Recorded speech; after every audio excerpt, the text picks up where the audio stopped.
Welcome to National Sports Chat. This your boy Ken the Guru. You're now tuned in to my take. And on my take with Dak Prescott and Carson Wentz, I think they the most overrated quarterbacks in the NFL.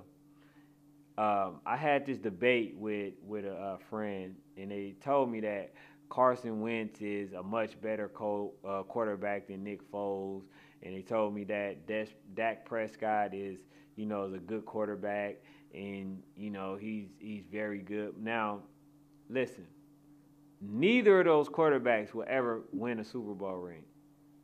And here's the thing: Nick Foles has won a Super Bowl. He won it for the Philadelphia Eagles. And when Nick Foles was in Philadelphia as a starter, they still did well. You know what I'm saying? They still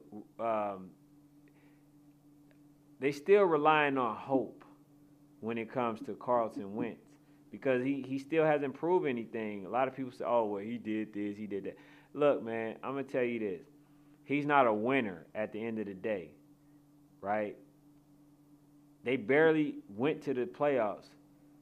They went 9-7 this season. And people act like that's something amazing. No, this dude lucked up, ended up playing a good team at the end. I mean, a bad team at the very end, to which they played the Giants, and all they had to do was beat the Giants, and they was trash. Like, this dude hasn't done nothing amazing. And they got bumped out first round. So what has this man truly done besides being a weak conference that actually landed him in the playoffs? What has he done to make people say that he's a solidified quarterback? He's very elite. Nothing.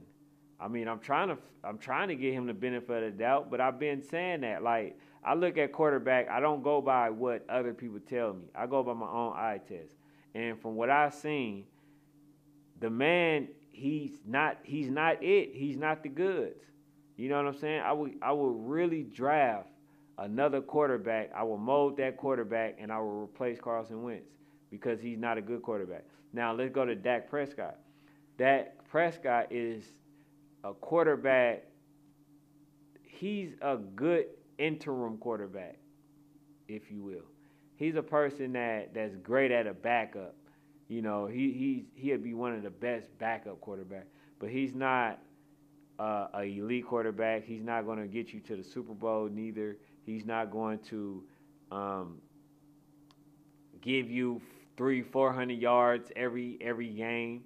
He's the person that's going to make the high throws in clutch situations. He's the person that's going to lose you the game. He's not going to, bring you back or any of that. He's not that type of quarterback, And so I understand the people not giving him any of the extension money.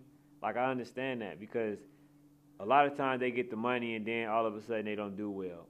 Like, that's somebody I've never even thought deserve a max contract. If you are a Dallas Cowboy fan, you definitely need to get another quarterback, and you shouldn't rely on Dak Prescott, because they started off well, and then basically he came down to earth because he's not that good. So once they figure out how he is, his formula, his style, how he's coming, like, it's easy to contain him, because he's not going to really run like that. He's trying to be one of those quarterbacks that, that basically stay in the pocket, and instead of running and creating that advantage for the offense. He's not going to do that. He feel like he's a Tom Brady, or he feels like he's a Brett Favre, and he's not. He's just not that player. So that's all I got for now, man. This your boy Ken the Guru, man. I just don't believe in those quarterbacks, man. I don't ever think that they'll get a ring, despite how good or great their team is, the line, the defense, or anything like that. I just believe that Super Bowl was won based off Nick Foles, because he's actually a good quarterback. And a lot of people might say he's not, but I mean, I beg to differ. He brought the Super Bowl ring home, and something that Wentz wouldn't been able to do had he been quarterback. But y'all make sure y'all follow the page if y'all haven't already, man. Be blessed.